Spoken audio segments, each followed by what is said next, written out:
কেমন আছো বন্ধুরা? আমি সুকন্যা চলে এসেছি পরম্পরা আয়ুর্বেদে বনেদি আনার একটি ঝকঝকে নতুন এপিসোড নিয়ে। তোমাদের সব সমস্যার সমাধান নিয়ে আমি চলে এসেছি, যার কাছে কিন্তু সব সমস্যার সমাধান আছেই, অতি অবশ্যই আয়ুর্বেদাচার্য ডক্টর দেবব্রত সেন। কেমন আছো দাদা ভাই? ভালো আছি। আমাদের বাঙালিদের যেমন 12 মাসে 13 পার্বণ, তেমনই 12 মাসে প্রায় 1200 আমাদের সমস্যার সম্মুখীন হতে হয়। জানেনই আপনি, স্কিন বা হেয়ার কেমন করে সেখানে কেয়ার করব, এটা কিন্তু শুধু আমার প্রশ্ন নয়, এটা আমাদের পরম্পরা পরিবারের সকলের। তাই যখন আপনাকে পেয়েছি, একদমই এটা আপনাকে আমি জিজ্ঞেস করবই যে আমরা কি করে মেনটেন করব আমাদের হেয়ার অ্যান্ড স্কিন।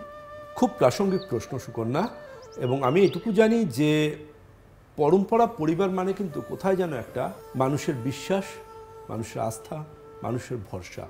আর এই বিশ্বাস, আস্থা বা ভরসার বাইরে বেরিয়ে গিয়ে কিন্তু পরম্পরা মানে ভারতবর্ষের সেই বংশানুক্রমিক আয়ুর্বেদ চিকিৎসক পরিবার, যারা বংশ পরম্পরায় এক প্রজন্ম থেকে আরেক প্রজন্মে আয়ুর্বেদ চিকিৎসা বিজ্ঞানের ধারাবাহিকতাকে সামনে বয়ে নিয়ে চলেছে।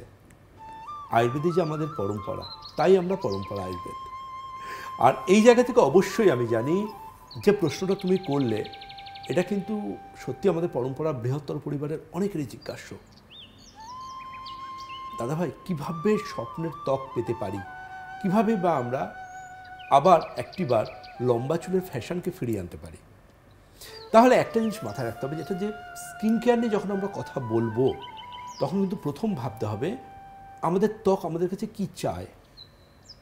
ত্বক আমাদের কাছে কিছু বলে, সেগুলো হয়তো আমরা শুনতে পাই না, কিন্তু আমরা যদি একটু চেষ্টা করি, আমরা কিন্তু বুঝতে পারবো আমাদের ত্বক কী চায়। লক্ষ্য করে দেখেছেন যে কোনো একটা ক্রিম আপনি মাখলেন শীতকালে, সেই ক্রিমটা কিন্তু মাখার পর আপনার ত্বক বিদ্রোহ ঘোষণা করলো। কীরকম বিদ্রোহ ঘোষণা করলো? দেখবেন ওই ক্রিমটা আপনার ত্বকের উপর ভেসে বেড়াচ্ছে, স্কিন ঠিকঠাক তাকে নিচ্ছেই না, অ্যাবজর্বই করছে না, কিংবা ওটা এতটাই গ্রিজি বা প্যাচি, যেটা ইউজ করে আপনি বাইরে বেরোবার পর আপনার স্কিন আরও ময়লা টেনে আরও বেশি আপনার স্কিন কিন্তু নির্জীব এবং রুক্ষতার শিকার হয়ে পড়ছে। আবার লক্ষ্য করে দেখবেন যে আপনার ত্বক এমন কোনো একটা কিছু, আপনি লোশন বা ক্রিম ইউজ করলেন, যেটা ইউজ করার সাথে সাথে আপনার স্কিন কিন্তু সেটাকে গ্ল্যাডলি অ্যাবজর্ব করে নিল। জাস্ট 1, 2, 3 স্কিন সেটাকে পুরোপুরি অ্যাবজর্ব করে নিল। তার মানে এটাকে আমরা বলতে পারি স্কিনের দাবি, যেটাকে অনেকে বলেন স্কিন ফ্রেন্ডলি। একদম। তাহলে আলটিমেটলি দেখবেন অনেকে বলেন আমার এই জিনিসটা শ্যুট করে না, কিন্তু লক্ষ্য করে দেখবেন সেই জিনিসটা তো তার মুখে শ্যুট করছে না, কিন্তু তার বডি স্কিনে শ্যুট করছে। এটার কারণ আবার অন্য হতে পারে। সেক্ষেত্রে হয়তো দেখা যেতে পারে যে তার মুখের স্কিনের মধ্যে কোনো রকম কোনো সোকল্ড কোনো কসমেটিক্স বা কোনো ব্লিচিং এজেন্ট বা স্টেরয়েড ইউজ করে আমাদের ত্বকের যেটা সব থেকে বলতে পারো যে প্রোটেক্টিভ লেয়ার, আমাদের স্কিনের বাইরের এপিডার্মাল লেয়ার, সেই এপিডার্মাল লেয়ারটাকে ড্যামেজ করে দেয়। এবং যখন এপিডার্মাল লেয়ার ড্যামেজ হয়, অটোমেটিক্যালি কিন্তু আমার ত্বক কিন্তু সেন্সিটিভ হয়ে পড়ে। তাহলে এই জায়গা থেকে কিন্তু যখন আমাদের কাছে আমাদের ক্লিনিকে স্কিন কেয়ারের সমস্যা নিয়ে যখন পেশেন্টরা আসেন, আমরা কিন্তু একটা জায়গায় খুব বেশি গুরুত্ব দিই, সেটা হচ্ছে